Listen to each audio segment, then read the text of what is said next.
Hi everyone, a quick note before we launch into today's video. We are extending the application window for CADA 3 of our IPSA professional training course until early July of this year, due to the high level of interest that we've received. If you are interested in becoming a therapist by training in Steve and Pauline's psychosystems analysis model of depth psychology and under their direct tuition, then check out the course website link in the description. Thanks.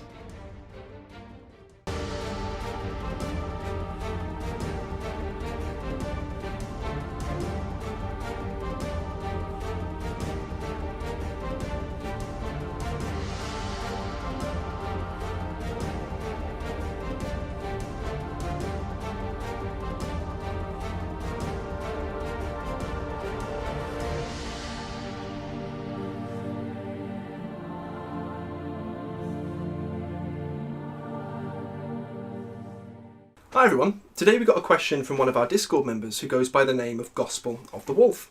And he says, the series on the father and confirmation hits home on so many levels. Though I did not realise it at the time, I have at times sought initiatory figures in life with zero lasting success.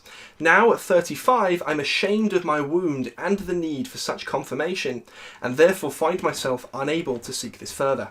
Firstly, I have no idea how to sniff out the right people, and secondly, the terror of potential castigation is an obstacle. So I guess part one of this question is, how does one, a relative loner, seek the confirmatory relationship? I nearly cry at the simple thought of a respected elder telling me I'm a man. The second part regards my own son, who is now 3 years old. I want so badly not to leave this wound with him as my father had with me. You know, the sins of the father and all that. Yet I myself remain unconfirmed. It would seem delusional to believe that I could offer himself this when his time comes, what I myself sorely need. Am I correct in the urgency of my own crossing over first?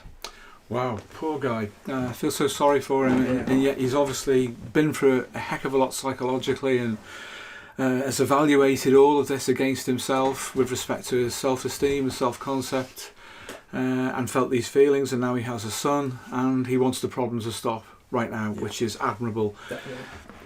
The simplest way that he could do this, the simplest way, is to make sure that what happened to him does not happen to his son. That will begin the process of healing himself. I agree it's by proxy for those of you who think that he's not actually working on himself, but he is not living his life through his son. It's entirely different. It's instead tapping into the ancestral memory of the right way to live, the right way to be a father. You can pass that on as a gift regardless of how you've been hurt yourself. And in so doing, you complete something for yourself. If you don't do that, and I'm not suggesting for one moment that this chap would do that, but some people would. They would perhaps pass on the wound as a form of punishment, as a malediction down the generations. It takes an act of courage, though, to stand against doing that, because you have to become conscious of the fact, as he clearly has, that he's been wounded and hurt himself, and that he has had that need in his life for confirmation. But he can cause it to stop now by how he relates to his own son. That would be an act of courage, and I'm sure, reading between the lines here, that he is more than capable of that. Sometimes it takes a wounded healer to heal. Because through the experience of that wound, they can pass on not the contagion, not the injury, but the way out of the problem that has been passed down to him. So I would suggest that the easiest, the most direct, the most instinctive way of solving this is through his relationship to his own son. And that would be, I would say definitely that. You could chase any of those different things that he's brought up with respect to his own life, and spend a long time going around in circles over that. But the living relationship he has now in the moment, that is one of care, obviously, from what he's said, has to do with the relationship to his son. So that's where your instincts are pushing you. I would suggest that your instincts are definitely saying, I have to make this end now, and I can correct what happened to me in the life of my son as a gift of love to him. As you say, Steve, he's clearly more than capable of doing that. There's a cognitive understanding, and there's an emotional understanding. Yeah. And so to pass that on is definitely something that's possible. I mean, I'm interested with the first part of the question about you have no idea how to sniff out the right people in order to confirm yourself. So, but you're suggesting again, like the Knight's Moves, which you like to do. You don't necessarily need to sniff out those right people because the right person's right in front of you. Yeah. Not to use obviously your son as a way to heal yourself as like the primary motive, but as a byproduct of, well, the past is in the past, so you can zoom out from the past if you like, insofar as someone is capable of doing that, and instead focus on literally what's in the here and now. Because we've been saying that quite a bit today in this recording session. You know, the purpose of, say, the personal myth is to be moving forward. To go back into the past unnecessarily is unnecessary. And obviously your son's right there in front of you, presumably. It's all about instincts again. Your instincts are definitely focused on concern for your son, and that's the most real, vital and living engagement that you can have is in relationship to him. As for a need, yes, of course, so you'll feel the pain of that and the echo of that along your own timeline, and that's understandable. There are a number of ways that you could address that, but I really do feel, and I'm sure you do as well, that it's through your relationship to your son that you will heal that. You will become your own ancestral line by doing that, by aligning your instincts. You yourself will change.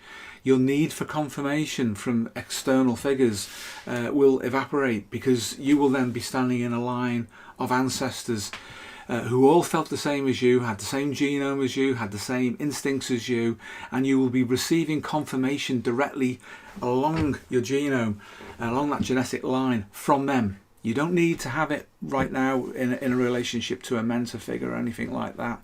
By becoming one for your own son, by confirming him, you will in turn yourself be confirmed. That's the living ancestral line. Can I ask you a little bit to yourself, Steve, about the idea of crossing over from going, say, boy to man? I imagine when you feel like you need it, your libido's drawn to that idea of crossing over, being a man, masculinity. We talked about it a lot. But when, say, you have crossed over in that sense, is it ever a question that comes to mind? The idea of I have crossed over? Or is it just your libido clears up and moves forward? So in many ways to remove the question as well in the first place of I'm looking for confirmation, how do I find confirmation? To take that out from underneath as the presupposition to what you're doing might be an easy way to reframe the question. I don't know what you think about that. Though. Yes. It all depends, I think, on a person's style, their way of orientating themselves to the world. There's a cognitive level, as you say, and there's an emotional level, and then there's a relational level, which is the enaction, if you like, of both the cognitive and the emotional in the world through relating. So relating is the most important thing. Those things that you need will align behind you. You'll have no need of mentors, gurus, or anything like that once you do this for someone else yourself, because you will become that which you have wanted to have in your own life, and it's completed at that moment. That's an important thing. Gifted to you by biology instead of gifted to you by somebody else. Yes, absolutely. Yeah. That will be the way forward. If you're looking to take your study of depth psychology and personal development to the next level using Steve and Pauline's 40-year-long clinical experience as your personal guide, then make sure you check out Jung To Live By's flagship offering, Discover Your Personal Myth Ultimate Handbook. For anyone who has a calling deep in their very genome to become who they truly feel they should be, this guide is utterly indispensable. Pick up your copy today and make 2021 the year you truly begin to become yourself.